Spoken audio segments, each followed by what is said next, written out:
Si, donc sa troisième café, troisième édition de Café pédagogique. Comme vous le savez, c'est un espace de débat sur l'école. Parce que l'école, ces derniers temps, on l'a carrément oublié. On s'est occupé beaucoup de la littérature, café littéraire, café philosophique, et du théâtre, du cinéma, et de la politique, des débats, des meetings. Et c'est avéré que finalement, on a oublié l'essentiel. Le véhicule même de société, de société qui se base sur le système éducatif, on lui a tourné le dos. Donc il est grand temps de sortir ce débat à la société. Parce que l'école, c'est une affaire de société d'abord. Il faut tout un village pour élever un enfant. Et l'enfant, c'est notre matière première. Et l'école, c'est notre espoir dans ce pays si nous voulons justement changer les choses dans le bon sens. À cet effet, donc, le premier café littéraire avait comme invité conférencier c'est Ahmed Tissa. Le deuxième café littéraire, on a eu sur l'école, les langues maternelles, M. Dourari. Et aujourd'hui, nous avons l'honneur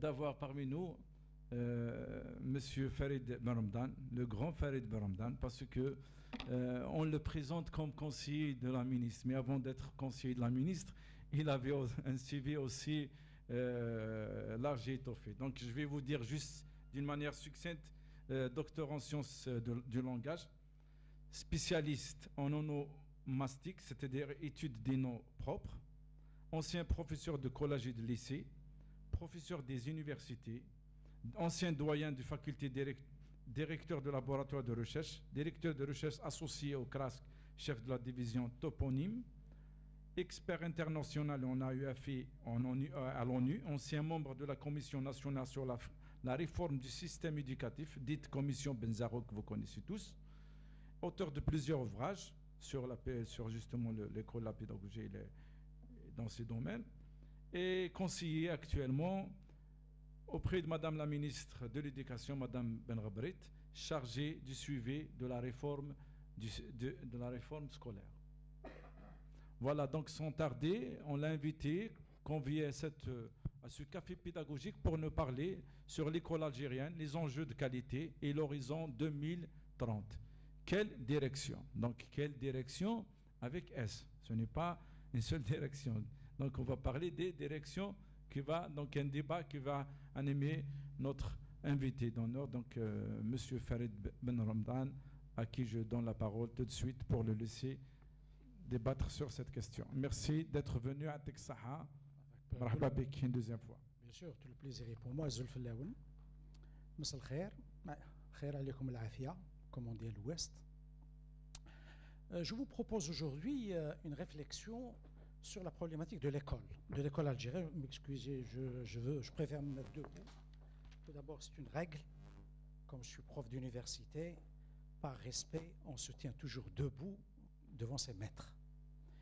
Alors, ce que je vous propose aujourd'hui, c'est la question de l'école algérienne.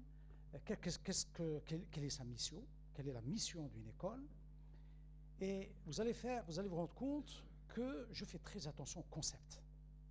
Parce que la science, l'unité de base de la science, ce n'est pas la connaissance. L'unité de base de la science, c'est le concept. Qu'est-ce que l'école? Qu'est-ce qu'un système scolaire? Qu'est-ce qu'un système éducatif? Qu'est-ce qu'un système d'enseignement? Ce n'est pas la même chose. C'est parce qu'il y a confusion dans les concepts, comme je le dis souvent, l'ignorant en train de théoriser son ignorance, parce qu'il ne maîtrise pas les concepts. Vous allez voir que je fais très attention aux concepts, parce que dès qu'on explique les concepts, on va voir beaucoup plus clair. Donc, on parle d'école. Après, je parlais du système scolaire. Et je parlais d'école, de système éducatif et de système scolaire, et de système d'enseignement et de système pédagogique. Ce sont des niveaux de compréhension qui vont vous permettre d'avoir tous les scanners possibles, de voir les différentes strates du corps humain. Pourquoi les enjeux de la qualité? Vous allez le voir, c'est la problématique de l'Algérie de 2018. C'est la qualité. Dis-moi qu'est-ce que tu vas mettre dans la tête et dans le cœur de nos enfants, je te dirai comment sera l'Algérie de 2030-2040. C'est pas la peine d'aller loin. Je mets de l'Emmanuel, je te dirai l'Algérie dans 2030-2040, comment sera l'Algérie? C'est maintenant que ça se joue, c'est pas après. Donc, et pourquoi horizon 2030? C'est parce que le temps scolaire est un temps qui est long. مانيش نصنع في الطاقة ولا في حاسي مسعود في un puits de pétrole. Le temps scolaire est un temps qui est long. Une cohorte qui entre en première année primaire, il sort en terminale, c'est 12 ans. Et je suis en 2018, donc celui qui entre en première année, il aura son bac en 2030, sa licence en 2033, son master en 2035, ou Inch'Allah, doctorat en 2040. Vous vous rendez compte? Le temps scolaire est un temps long. Ce n'est pas des phénomènes de mode. Il s'agit des invariants d'une société. Et vous allez voir quelles sont les directions qui sont prises actuellement au niveau du ministère de l'Éducation nationale. Bien sûr, il faut un cadre stratégique. Ce n'est pas la navigation à vue, l'école. Il faut que je sache où je vais. C'est pour cette raison que le ministère de l'Éducation vient d'éditer un ouvrage qui s'appelle L'école algérienne, les défis de la qualité, cadrage stratégique 2016-2030. Première fois depuis 1962, elle a un document officiel qui vous donne la vision sur le long terme, ce qu'on appelle un document de politique éducative. Donc, bien sûr, il y a des réajustements, il y a des réformes, il y a des refontes, mais il y a aussi un débat. Il y a un débat. On ne part pas. On n'est pas une société jeune. Comme dit un historien, l'Algérie est une vieille nation avec un État jeune. Mais comme dit Mustafa Al-Ashraf, nous sommes une société dont la filiation est établie depuis la plus haute antiquité. C'est pas la même chose. Et je vais commencer par cet exemple. Moi, je suis prof d'onomastique, je suis docteur en onomastique. C'est la science des noms propres. Je m'intéresse à l'origine des noms de lieux, des noms de tribus. Ouattan vient d'écrire toute une page sur moi. J'ai fait une conférence sur Afrique. Afrique, que je l'ai remontée à Benu Ifren, Ifri, Tafarawa, Frenda, Tifrent, Tifri, etc., etc. Toute une analyse. J'ai travaillé sur 48 000 noms de lieux, de tribus, de grottes et de sources de l'Ouest algérien. Alors, quand j'étais prof à l'université d'Oran, début des années 90, un étudiant, il y avait un débat sur la situation politique. Un étudiant m'a dit, Cheikh, parce qu'il y avait l'emblème national, il m'a dit, devant l'Alam al-Watani, il m'a dit, قومية عربية طريقة صهيونية. Ah bon? Et j'ai continué à discuter avec lui. قال لي الشهداء تاع l'Afghanistan خيم الشهداء تاع الجزائر. Vous imaginez que j'ai compris d'où vient ce discours. قلت له كيسموك؟ قال لي يسموني قلت له نتايا vous êtes de la région, ton nom de famille c'est entre Ridizin, Tiaret et Moussa. قال لي oui. قلت له vous c'est la tribu des Meknassa. قال لي c'est vrai. قلت له mais la tribu des Meknassa, d'après Ibn Khaldoun, c'est les cousins des Flita et des Walhassa et des Matmata dont parle Ibn Khaldoun. Donc, justement, Ibn Khaldoun vous consacre presque 30 pages. Il est bon, bien sûr. Et justement, Meknassa, votre tribu, ce nom est en Andalousie. On vous appelle les Mékinaises. Ce sont vos ancêtres, Amazigh. في الفتوحات الإسلامية, ils sont partis en Andalousie.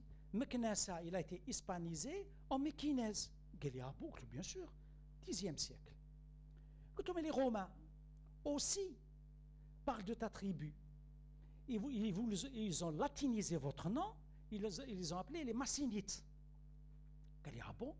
Mais avant les Romains, les Grecs aussi parlent de ta tribu. C'est les Macanétés. Le nom a été hellénisé en grec. Alors il m'a dit, et en fait, à peu près plus de 400, 500, 600 avant Jésus-Christ. En fait, tu sais que veut dire Meknessa dans le paléo-berbère, ce qu'on appelle le libico-berbère? Il dit non. Justement, Meknessa et la tribu marocaine de Meknès, c'est le même nom. Knes, comme dit Chaker, Knes vient du berbère, comme il a donné Ouetknes à Alger. Ça veut dire combattre. Les Meknessa, ce sont les combattants, c'est-à-dire les moudjahidines d'aujourd'hui. Quel est Cheikh Malahna depuis quand? Je me suis levé, Haka, je suis allé vers lui, je l'ai tapé. Mon fils, tu es là depuis la nuit des temps. Il n'y a pas de modernité, il n'y a pas de citoyenneté en dehors de l'histoire. Donc, comment recadrer le système éducatif dans la continuité spatio-temporelle de ce pays? L'enjeu est là. On ne peut pas développer ce pays à partir du néant. Donc, c'est pour cette raison qu'un système éducatif doit avoir des ancrages juridiques. Il y a une méthodologie. Il y a la loi d'orientation, il y a le référentiel général des programmes, il y a le guide méthodologique, il y a les référentiels des programmes, il y a des documents d'accompagnement. Il y a un arsenal scientifique, académique, tel que d'une minute dans une classe. Alors, quelle est la différence? Comment allons-nous définir l'école? À la télévision, il y avait déjà un débat avec quelqu'un. À un moment donné, il m'a énervé. قلت له ارحم الوالدين ما الفرق بين المدرسة والمنظومة التربوية؟ قال لي غير كيف كيف. قلت له ليك انت كيف كيف. ليك انت كيف كيف. قال لي je ne suis pas spécialiste. قلت له quand tu n'es pas spécialiste, tu te tais. Parce que le cadre du fenêtre, nous sommes en train de parler avec des êtres humains. Quand vous ne maîtrisez pas un dossier aussi périlleux, aussi grave que l'école, on se tait. Ils ont la parole dans les chaînes de télévision à longueur de journée. L'école est un espace de production et de reproduction de la science. C'est ça la définition de l'école. C'est un espace autonome par rapport à la sphère politique, par rapport à la sphère militaire, par rapport à la sphère religieuse.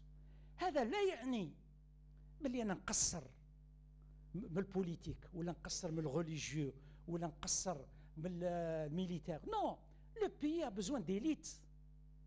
Le pays a besoin d'élites. Et ce sont ces élites-là que l'école a la charge de former.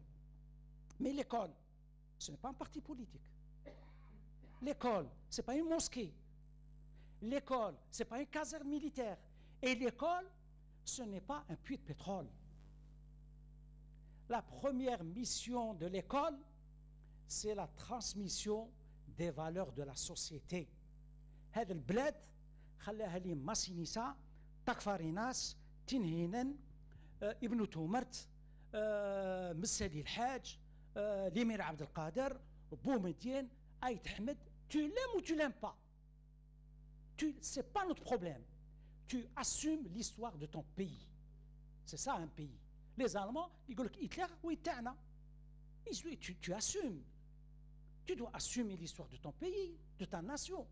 Donc, أنا هذه البلاد اللي خلاها تكفاري ناس اللي خلاها يضروا لي ما دروك. En tant que système scolaire, je suis responsable de la transmission de ce pays.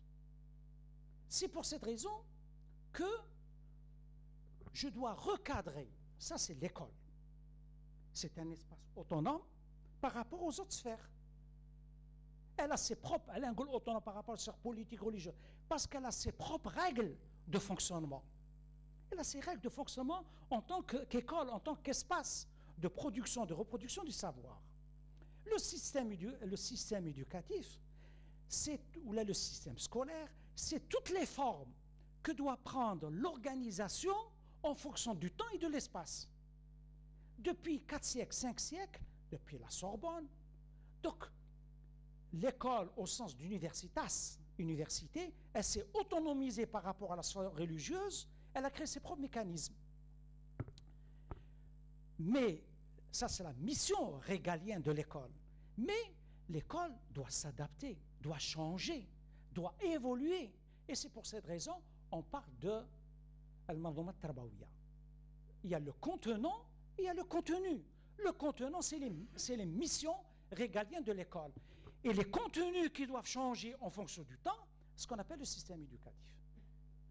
Je fais la différence entre système éducatif et système scolaire.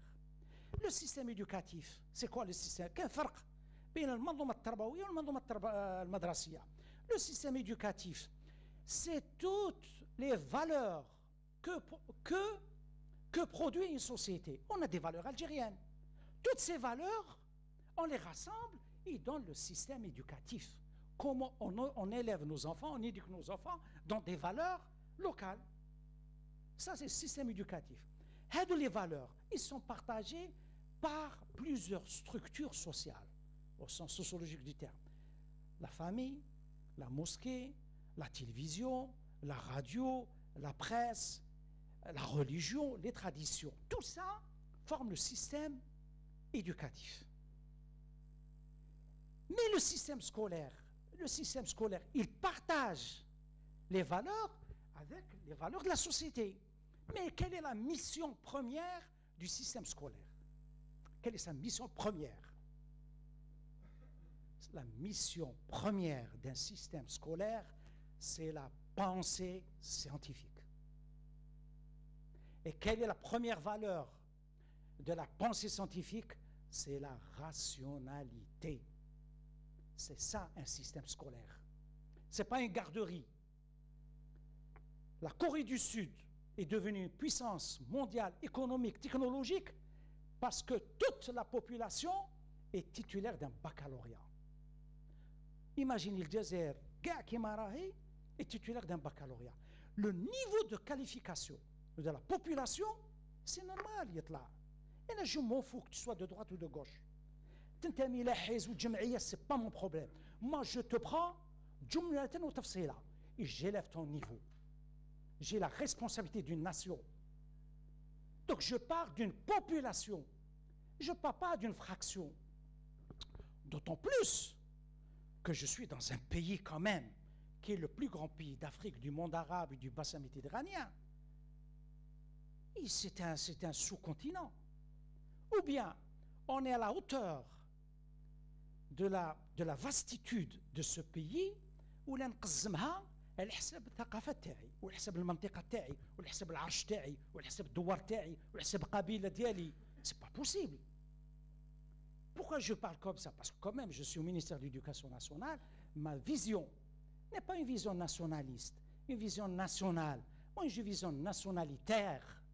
C'est la nation, les عنده الجنسية الجزائرية, quelle que soit la couleur de sa peau, quelle que soit sa langue, quel que soit son sexe, quelles que soient ses traditions, je l'assume parce qu'il fait partie de mon pays, parce que je l'intègre dans ma représentation, je l'intègre dans mon système de pensée, et c'est avec lui que je vais continuer la pérennité des valeurs de mon pays et de ma société.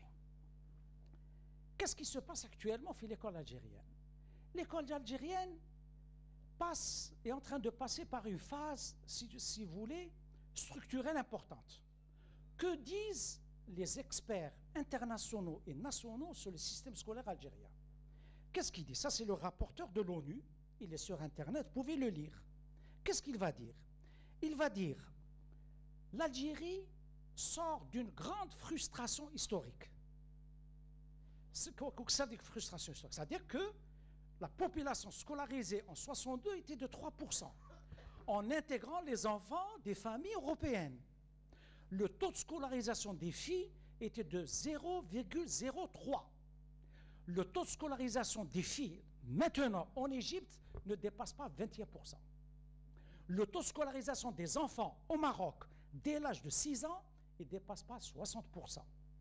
Donc, la scolarisation en Algérie est dans les standards internationaux les plus élevés, au-delà de 98%, sauf les nomades qui posent problème, etc.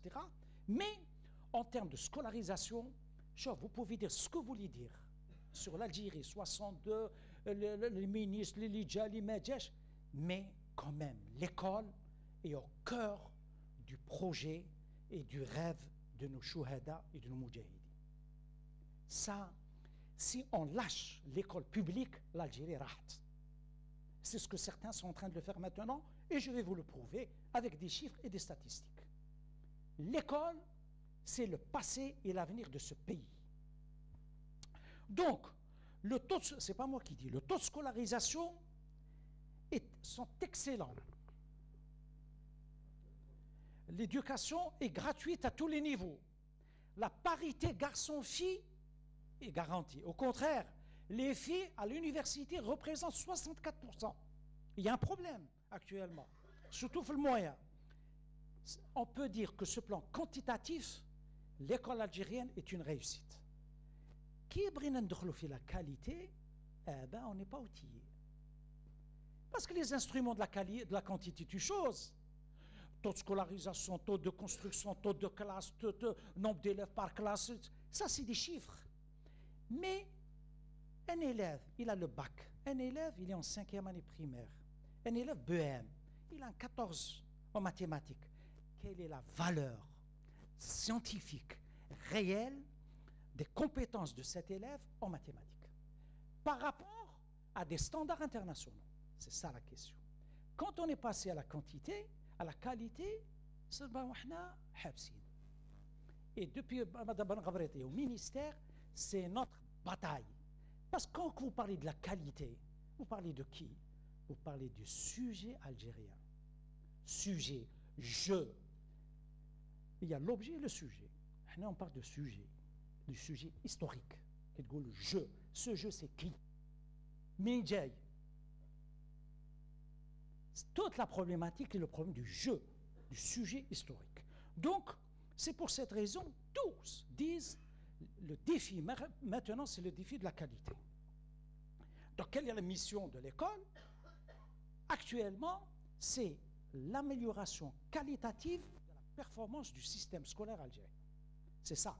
L'enjeu maintenant, il est ici.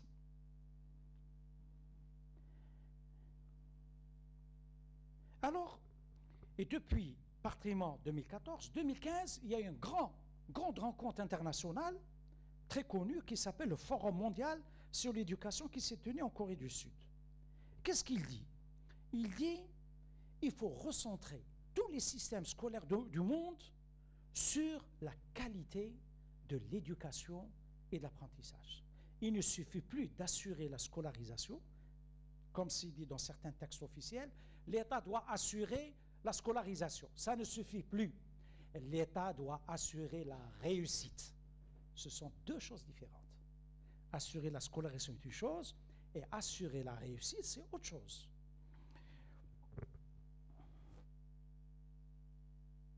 Qu'est-ce que ça veut dire un cadre stratégique? Voilà, il va être diffusé très prochainement. Donc, qu'est-ce qu'il y a? Quelle est la position de l'État vis-à-vis de la politique? Est-ce qu'on va continuer sur ce rythme, oui ou non? Est-ce que l'école algérienne, elle est gratuite, obligatoire, oui ou non? Pardon. Donc, quels sont les défis? Quels sont les défis de l'école? Quels sont les leviers? Parce que pour bâtir cette table, il vous faut un levier. Quels sont les leviers du changement de l'école algérienne? Il faut les identifier. Zid, on a fait des conférences nationales. Quels sont les défis de la qualité? Quels sont les principes stratégiques? La place de la charte, la professionnalisation. Où est la priorité? Est-ce que c'est le secondaire ou c'est le primaire? Il faut faire des choix. Quelle est la place de la recherche? Donc, toutes ces questions-là ont été débattues en 2014-2015 dans deux conférences nationales. Et qu'est-ce que nous remarquons? Nous remarquons que sur le plan qualitatif, on a vu, il y a 3 millions de manuels scolaires gratuits, il y a le transport qui est gratuit pour les élèves, il y a les cantines qui sont gratuites pour le primaire, bon ou mal ou peu, mais il y a un budget réservé à tout ça. Pour vous dire que on a la démarche quantitative, elle a été toujours une démarche endogène, c'est-à-dire à partir du moment où vous voulez aller à la qualité, elle a ses règles, elle a ses conventions, elle a ses indicateurs. Qu'est-ce que vous entendez? Un apprentissage de qualité. C'est ce que je vais vous présenter maintenant. Il y a dans le monde, on évalue le rendement d'un système scolaire. Comment on l'évalue? On ne l'évalue pas par le nombre d'élèves, on ne l'évalue pas par le nombre d'enseignants, on l'évalue en quoi on reconnaît un arbre? On reconnaît à la qualité de ses fruits. لازم نقبضوا التلميذ نجيبوه on lui fait des tests. Il y a ce qu'on appelle PISA, c'est le programme international des suivis des acquis. هذا le cadre d'évaluation, il évalue 3 compétences. 3. Et 1, il évalue l'éducation, la culture scientifique, ou ce qu'ils appellent l'éducation scientifique. Il évalue la culture mathématique, il évalue la compréhension de l'écrit. Le monde, actuellement, évalue le produit d'un système scolaire sur ces 3. Vous allez dire, elle a la compréhension de l'écrit. Et l'enjeu est très important. Quel est le point commun entre la baleine bleue? Quel est le point commun entre la baleine bleue et Daesh?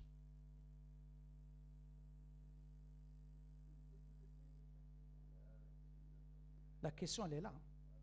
Comme dit un grand philosophe, il n'y a pas de grandes réponses, il n'y a que de grandes questions. Eh bien, le point commun, c'est parce que pour la première fois dans l'histoire de l'humanité, nous sommes en train de vivre ce qu'on appelle la révolution numérique. C'est la 4e révolution de l'humanité. Le numérique, cela veut dire qu'en face de vous, vous n'avez pas un être humain, vous avez un logiciel. Votre enfant, il est en face du micro, il a une interface. Derrière l'interface, il y a des logiciels et des applications algorithmiques. Et vous n'avez pas un être humain. Il vous place un logiciel algorithmique, qui met le poisson bleu, ou là qui met Daesh, il vous fait un texte, et ton fils ou ta fille, elle clique sur une sortie, une requête, une autre requête, et ainsi de suite. La puissance algorithmique des logiciels qu'il y a sur Internet, sa force de calculabilité est 40 millions supérieure au cerveau humain. 40 millions supérieurs, c'est pas moi qui le dis, c'est des grands spécialistes. 40 millions, c'est des algorithmes. Ils vous le placent où il est. Où dit ton fils, ta fille, peut-être c'est un truc extrémiste, radical, ou bien dans des tendances suicidaires. Donc cela veut dire que l'écrit, ce n'est pas uniquement la lecture, parce qu'il y a la lecture, il y a la compréhension. On a le niveau de lecture. La compréhension, c'est la capacité de doter tes enfants de grilles de lecture critique. C'est ça, la compréhension. Et la compréhension de l'écrit est devenue une compétence dans les systèmes d'évaluation internationale. Alors, qu'est-ce qu'il évalue? Il n'évalue pas quelle est la capacité de votre enfant à restituer des cours. Ce n'est pas ça. Maintenant, dans le monde, ils ont dépassé la restitution. Pour eux, vos enfants ont des connaissances, mais en plus, quelle est leur capacité d'exploiter ces connaissances dans des domaines de la vie quotidienne. Ça veut dire quoi? Ça veut dire أنا عندي فلسفة نعلم الولد العدالة والمساواة والمفاهيم والشعور ولا شعور etc. Quand il a fait un cours de philosophie. Je vais encore beaucoup plus loin. J'ai rencontré des camarades médecins. Nous sortons de la médecine. Ils vont dans une discussion, débat d'ordre général. Je vous jure. Je leur ai dit, je vous jure que je ne fais plus la différence entre un médecin et une femme de ménage. Dans certains cas, la femme de ménage a beaucoup plus de sens politique et d'analyse que avec. C'est parce que l'approche est une approche techniciste, instrumentaliste. C'est pour cette raison que la compréhension de l'écrit est au cœur de la réforme actuellement du système scolaire algérien. Mais chez les Djiddi parce que le texte, la vie est un texte. La vie est un texte. Il dit واحد قدامك في قهوة, vous le regardez. Qu'est-ce que vous faites? Vous le toisez. Vous le scannez. Vous voyez ses vêtements, la couleur. Est-ce qu'il s'est marié les couleurs?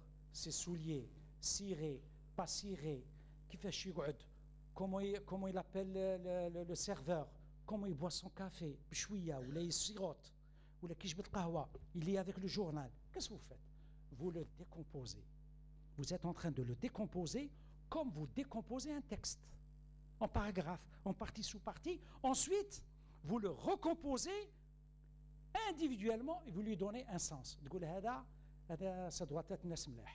Ça, qu'est-ce que vous avez fait? Vous avez déconstruit, puis reconstruit à partir de votre propre grille d'analyse de lecture. Qu'est-ce qu'ils font? Lecture, information de base, ritatez-le une petite question sur l'implicite, sur l'indirect, incapable de répondre. Dans le monde, voilà, il y a ce qu'on appelle, il manque un E à score, il y a ce qu'on appelle des scores. Et là, l'Algérie a participé en 2014, donc avant que Ben Rabret arrive au ministère, à ce système international où pas tous les pays qui participent, il y a eu 62 pays, l'Algérie est classée 58, 59. Ça dépend des... Mais quand même, il y a des pays comme la Tunisie, comme l'Ordon, comme les Émirats, comme Qatar, qui participent à la 4e, 5e. Et cette évaluation internationale se fait tous les 3 ans. Donc c'est très lourd comme système d'évaluation. Ils évaluent quoi? Quelle est votre compétence en éducation mathématique, en éducation scientifique et à la compréhension de l'écrit? 3 domaines. On estime ces 3 domaines vous donnent un citoyen au vrai sens du terme. 15 ans, 2 mois à 16 ans, 2 mois. Jeunes, qu'est-ce qu'ils font? Ils vont prendre un jeune, ils prennent un jeune pour la formation professionnelle, fait l'école, et ils voient comment le système scolaire d'Yelk, qu'est-ce qu'il a produit. Et ils vous ont des résultats. Bon, vous n'allez pas comparer quand même, comme je prends les Émirats, Liban, Jordanie, Qatar, Tunisie, vous les mélangez, gars, ils n'atteignent pas le nombre d'élèves scolarisés en Algérie. Ce n'est pas les 200 000 élèves des Émirats et les 600 000 à la Jordanie qui vont. L'Algérie, elle est à 9 400 000 élèves. Ce n'est pas la même chose avec le passif, etc. Alors, si vous voulez comprendre toute la politique actuellement éducative du ministère de l'Éducation nationale, c'est ça. Tout y est dans ce qu'on appelle les triptyques 3. 3, 3, 3. Qu'est-ce qu'il y a? Comme les leviers, comme dit un philosophe grec, donnez-moi un levier et je soulèverai le cosmos, un levier comme ça, on a rakiza, comme on dit, on a identifié, depuis 2014, on a identifié trois leviers. Premier levier, la refonte pédagogique. Il y a la gouvernance, il y a la professionnalisation. Alors, comme je l'ai dit au début, on doit faire attention au concept. Chez le farq, la réforme et la refonte. Il y a une différence de taille. Il y a la réforme, il y a la refonte, il y a la refondation. Ce sont trois concepts différents. La réforme, c'est quand vous touchez l'architecture du système. Ça, c'est la réforme. Par exemple, je vais dire, il n'y a pas l'enseignement primaire. On va le mettre avec le moyen. Vous touchez l'architecture. Par exemple, le cycle secondaire, et je le mets avec l'enseignement professionnel, comme en Allemagne. Ou bien j'enlève le cycle secondaire et je vais l'adosser à l'enseignement supérieur, comme les États-Unis. C'est ce qu'on appelle la réforme. C'est quand elle touche aux aménagements structurels et architecturaux du système. Ça, c'est la réforme. C'est quoi la refonte? La refonte, c'est quand vous touchez les contenus et les pratiques de classe. Qu'est-ce que vous faites dans la classe? Ça, c'est ce qu'on appelle la refonte. Donc en Algérie, il n'y a pas eu de réforme. Il y a la réforme 2003. On est toujours sur la réforme de 2003, issue du rapport de la commission d'Ibn Zéro. C'est la commission nationale de la réforme du système éducatif, dont je faisais partie. Je suis un des rédacteurs du rapport de la commission nationale de la réforme du système éducatif. La refonte pédagogique, on considère que si on veut améliorer les choses et atteindre ce niveau de qualification technique, pas de discours. Il faut voir qu'est-ce qui se passe dans la classe. L'enjeu est là. Il y a la politique éducative, mais la zone d'application de la politique éducative, c'est quoi? C'est la classe. Donc, centration, et je vais vous montrer qu'est-ce qu'on a fait depuis 2014 jusqu'à présent. Qu'est-ce que nous sommes en train de changer? De fond. Des changements de fond. Deuxièmement, deuxième pilier, c'est la gouvernance. On ne peut plus continuer à fonctionner avec un système trop centralisé, trop bureaucratisé. Une organisation administrative qu'il y a 15 ou 20 ans. Mais 15 ou 20 ans, on avait 4 millions d'élèves. Maintenant, on est à 9 millions et demi.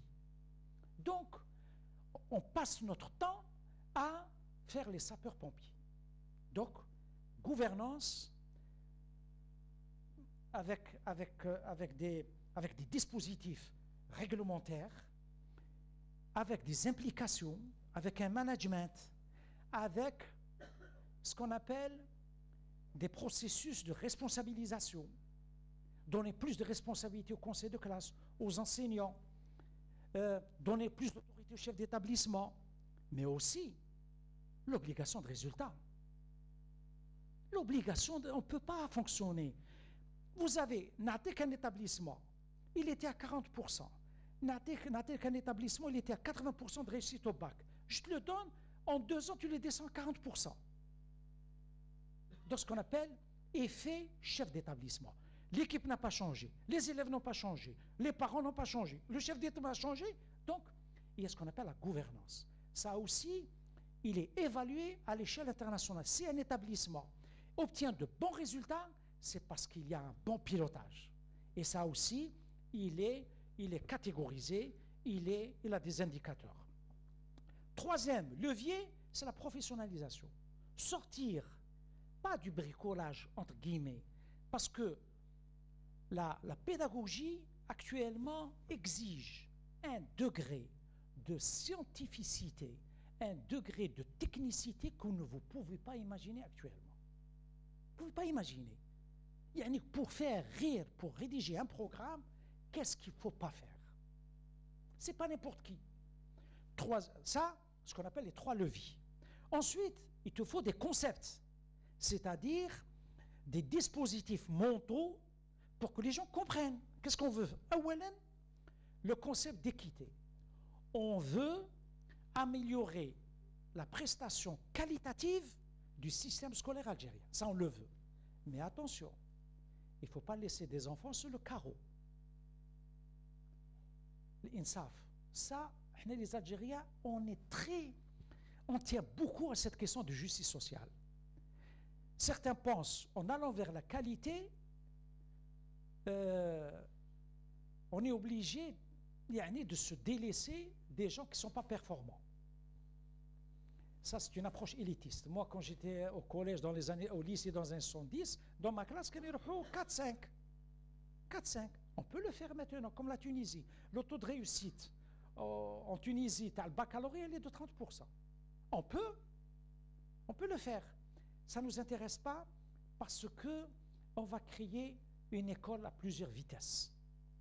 Il est encore possible, avec le capital, la capitalisation qu'on a, d'améliorer des choses et d'amener le maximum d'élèves à terminer le bac. Donc, mais là, il faut un professeur. Je vais parler de ce qu'on appelle, il nous faut des professionnels. Des professionnels, c'est-à-dire des gens qui ont des compétences avérées dans un domaine précis. Et je vais vous donner des exemples dans quelques minutes. Le deuxième concept, c'est le concept de la qualité. Je vous ai montré tout à l'heure comment on est passé de la quantité, quand on est passé à la qualité. Troisièmement, la régulation. On ne peut pas faire la révolution fait l'école. L'école, c'est le domaine de la longue durée, parce que c'est des enfants. Il faut aller doucement. Qu'est-ce qu'on fait? On régule. Il faut réguler. Changement, progrès. On fait des changements que les gens ne voient pas, mais on les fait doucement, sans qu'il y ait de cassure. 3 niveaux d'analyse. Comment analyser un système scolaire? Il y a 3 niveaux d'analyse. Il y a le niveau conceptuel. Il y a le niveau conceptuel.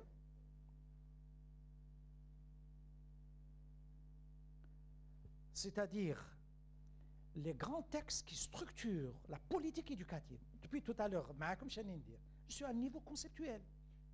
C'est-à-dire quel type d'école il faut pour l'Algérie de 2018 à 2030.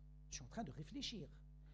Tout d'abord, il faut des idées, il faut de la réflexion, il faut faire beaucoup d'études comparatives, il faut voir ce qu'il y a dans le monde. Comment introduire de nouvelles filières. Le monde va vers ce qu'on appelle la révolution numérique.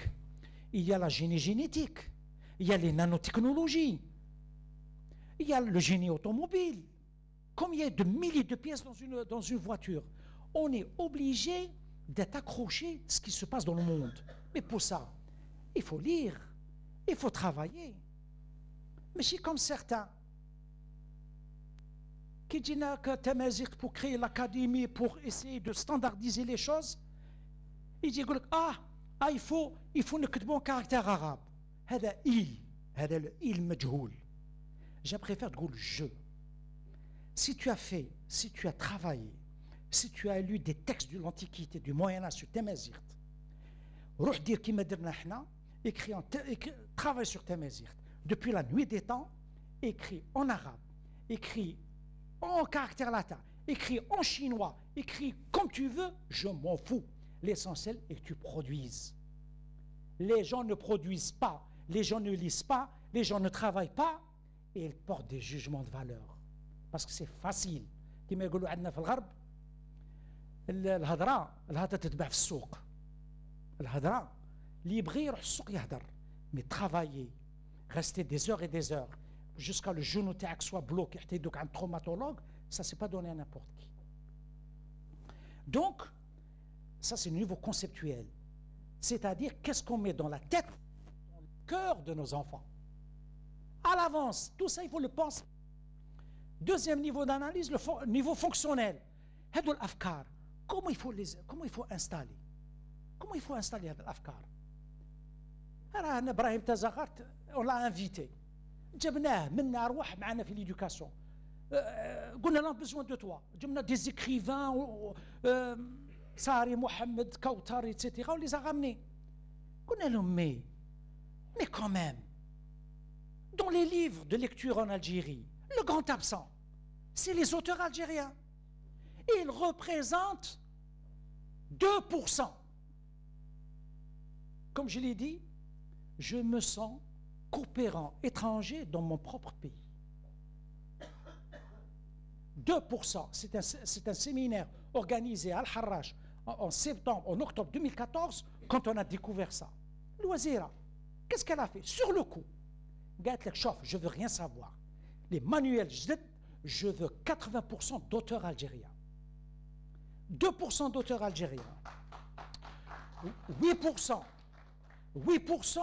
d'auteurs anonymes, d'auteurs connus, arabes dans le monde. Et 92% d'auteurs anonymes. Comment vous allez construire une nation? Comment vous allez construire une identité quand vous donnez des textes anonymes à des enfants? C'est ça l'aliénation. C'est ça ce que j'appelle moi, dans un de mes papiers, ce que j'ai appelé la désalgérianisation.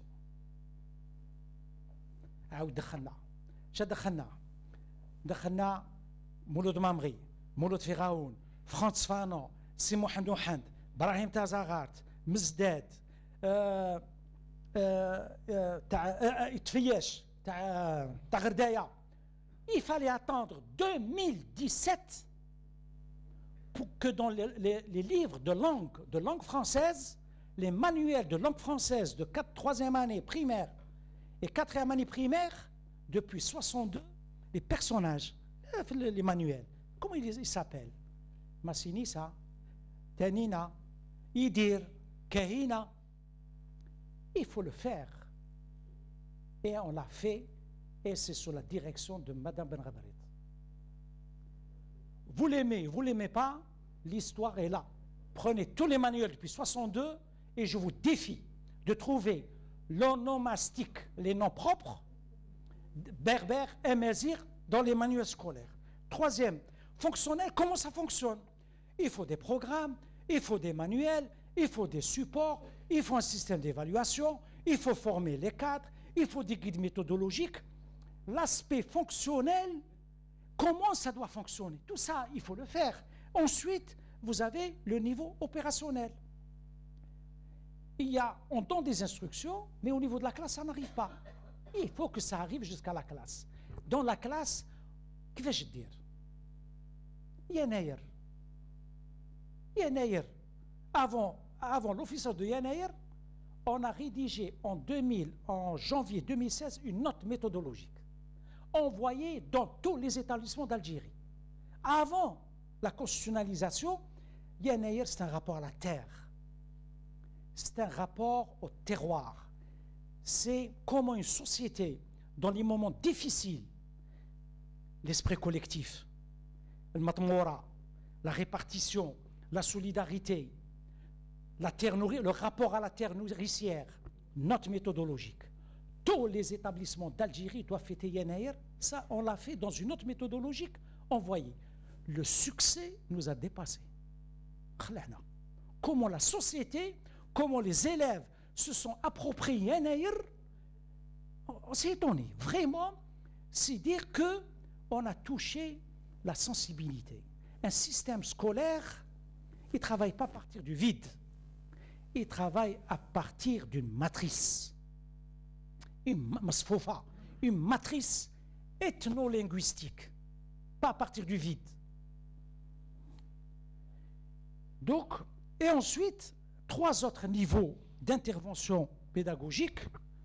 On dirait la pédagogie, c'est la fuite. Je ne sais pas, c'est un problème technique. Dommage. Alors, 3 niveaux pédagogiques. Il y a ce qu'on appelle le niveau axiologique, ce qu'on appelle ou le niveau philosophique. Tout système éducatif a sa philosophie. Si vous n'avez pas ça, il vaut mieux changer de métier.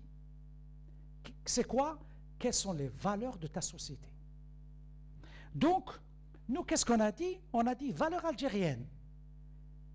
Ça paraît simple, valeurs algériennes. Alors, je vais vous dire que ça veut dire valeur algérienne. Valeur algérienne, ça veut dire l'algérianité. Et qu'est-ce que ça veut dire l'algérianité? Vous allez me dire c'est la mazirité, l'arabité, l'islamité et l'africanité et la méditerranité. Mais les 3 composantes qui structurent l'algérianité, c'est les 3. Mais pourquoi? Ça, on peut le faire avec les hommes politiques, mais avec les enfants. C'est un match de football avec 3 ballons. Quel est l'arabité où il dit qu'un courant idéologique, il revendique autre chose. Quel problème irrité comme composante, il en fait une idéologie et idéa, ou quelle idée l'islamité, il en fait une idéologie. Vous voulez faire éclater un pays, il n'y a pas mieux que ça. Ce sont des composantes au sens physique du terme, au sens physique. C'est une composante. Ça reste comme composante. Et quelle est la résultante? Eh oui. J'interroge les concepts. Vous dites que tout le monde est composante. Mais une composante reste une composante. Donc c'est une approche éclatée de l'identité. L'Algérie de 2018 est l'aboutissement d'un long processus historique depuis l'homme de Paléka. Je revendique mon ancêtre. L'Algérie n'a pas commencé en 62, ni 1830, ni le Foutouhat l'Islamia. L'Algérie, c'est la forme attestée, c'est 1 million d'années. Et la preuve de l'existence de l'homme algérien, c'est 2 millions d'années. On peut ne pas se mettre d'accord sur la période musulmane, la période française, la période ottomane, mais quand même, ce qui fonde l'Algérie, c'est la préhistoire, c'est 2 millions d'années. Il fallait attendre 2016, la préhistoire, toute la première année moyenne ne porte que sur la préhistoire. On l'a fait exprès, convaincu que l'enjeu est là. L'algérianité, c'est quoi? L'algérianité, c'est tout d'abord un territoire. Le territoire, il y a une différence entre le lieu, l'espace et le territoire. L'espace, il est physique. Le lieu, il y a eu lieu, ici a eu lieu quelque chose, un événement. L'espace, quand vous l'intériorisez du point de vue subjectif, il devient le territoire. C'est l'intériorisation. Moi, je suis né à Tiaret. Comme on dit, je suis un Kabyle de Tiaret. Nestka. Quand même, Ibn Khaldoun parle de ma tribu, quand même. Mais quand même, quand j'ai pris contact avec les Mazirités, je ne l'ai pas pris par la grande Kabylie. Je l'ai vu jusqu'à l'âge de 18 ans, 20 ans. Mais j'ai pris contact avec les Mazirités. Parce que je suis allé là où Ibn Khaldoun a écrit le Muqaddima, Taourazzout. Je suis allé à l'Ouersnis. J'ai travaillé sur les Zénètes. Je suis allé, j'ai étudié les noms de lieux. Et mon père me disait, Farid, Tabancourt, oui, oui. Ah, c'est pas vrai, lui est bientôt borné. Je lui ai expliqué, donc je suis entré à la Mazirité, non pas par la Grande Kabylie, mais par l'Ouest. Et quand j'ai fait une conférence sur les tribus, les noms de lieux et les noms de tribus d'origine amazigh dans l'Ouest algérien, certains sont tombés des nues. Mais on ne savait pas ça. Je sais. Vous ne le savez pas. Mais c'est parce que vous n'avez pas interrogé les montagnes. Vous n'avez pas interrogé les sources. Vous n'avez pas interrogé le Koudia, le Mqam, le Rjam. Interrogez les montagnes, les vallées, les sources. Ils vous répondront, ils vous diront qui sommes-nous. Alors, l'algérianité, c'est un territoire. Et tout ce qu'il y a à l'intérieur de ce territoire est sous ma responsabilité scientifique et pédagogique. Sans exclusion.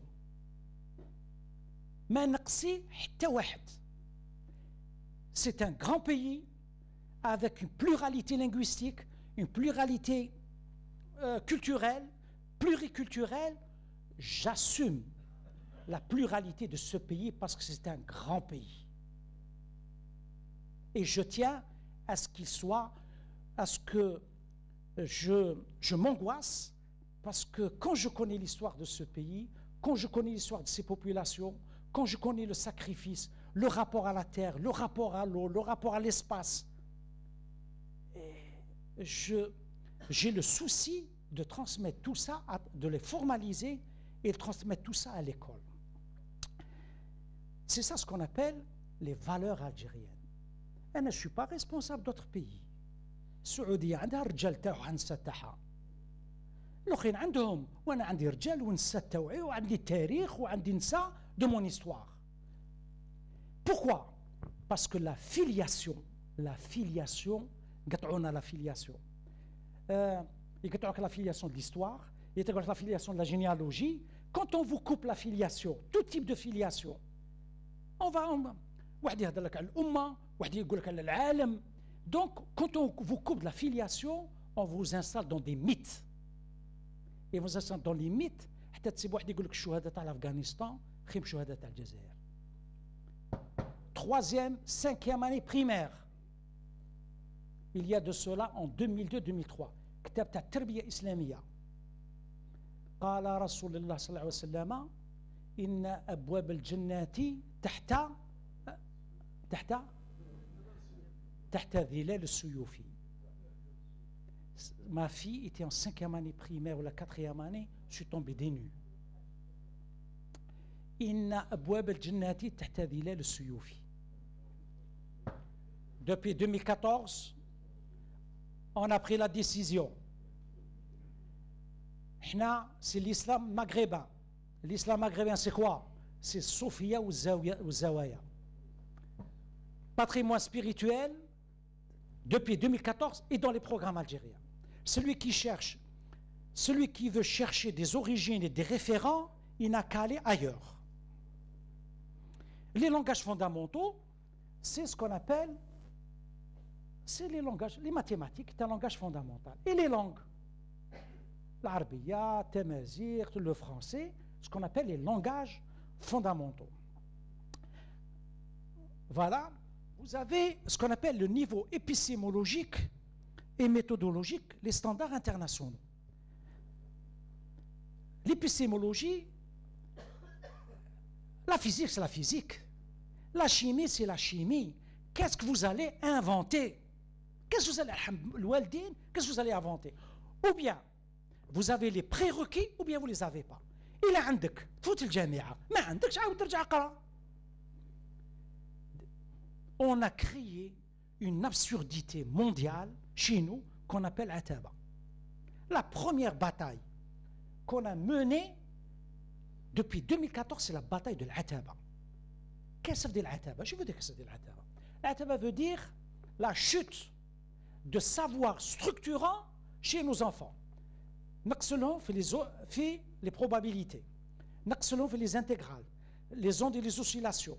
Ibn Rushd, Sophia, ce qui fait, comme je l'ai dit, ce qui fait que, et vous ajoutez la série de grèves qu'il y a eu entre 2004 et 2014,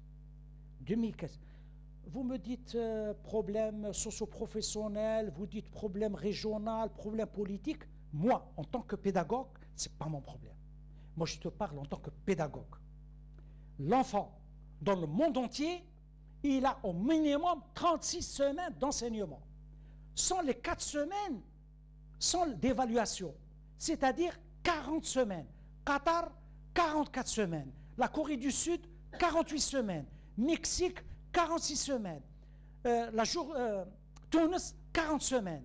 L'Algérie, la moyenne sur les 12 dernières années, 24 semaines. 24 semaines, mesdames et messieurs. 24. Vous savez ce que c'est 24 semaines? C'est une génération sous-qualifiée pédagogiquement, disqualifiée scientifiquement. C'est une génération sacrifiée. Voilà. Donc, la bataille que nous menons depuis 4 ans, c'est comment avoir un temps scolaire conforme aux standards internationaux. Ce n'est pas possible. Les écoles privées, ils enseignent jusqu'à fin juin. Les vacances, ils prennent 1 semaine. Ou 10 mai, ils poussent les élèves à sortir, ils les récupèrent dans les cours dont j'ai évalué quelqu'un, il fait des cours en maths 600 millions par mois. Et il a 100 élèves, j'ai compté le nombre d'élèves. Combien il fait? 600 millions. Là, mais moi, je suis responsable de 9 millions. Moi, j'ai la responsabilité, pas de ma poche, de ma nation.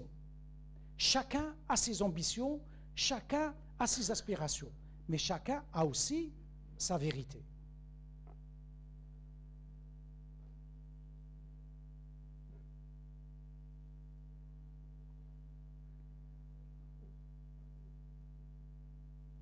Donc, pour faire un système scolaire, et ça, je vous ai dit, il y a la réforme, il y a la refonte. La refondation, c'est le sens. La refondation, c'est le sens.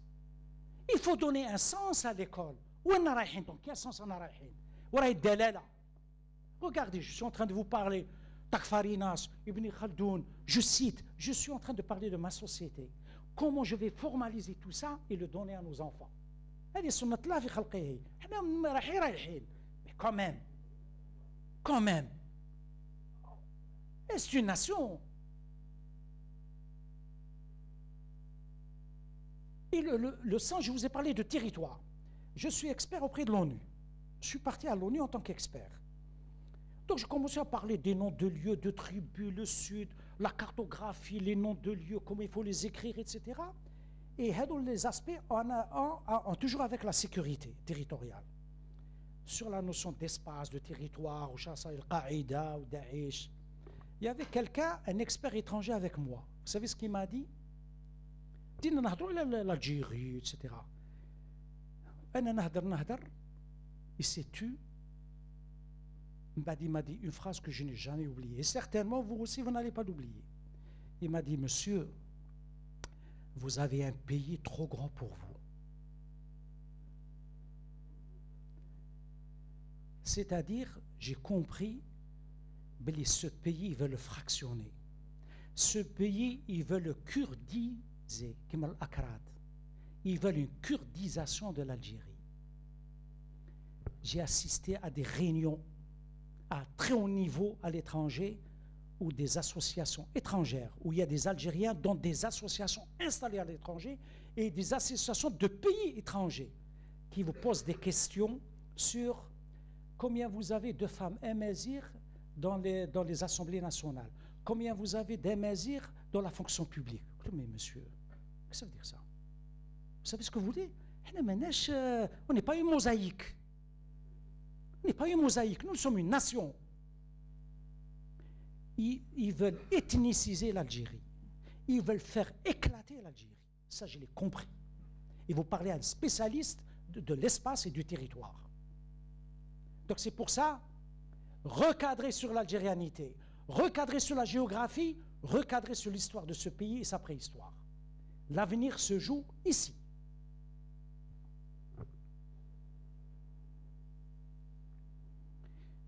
Alors, bien sûr qu'il y a des problèmes. Il y a un phénomène de déscolarisation.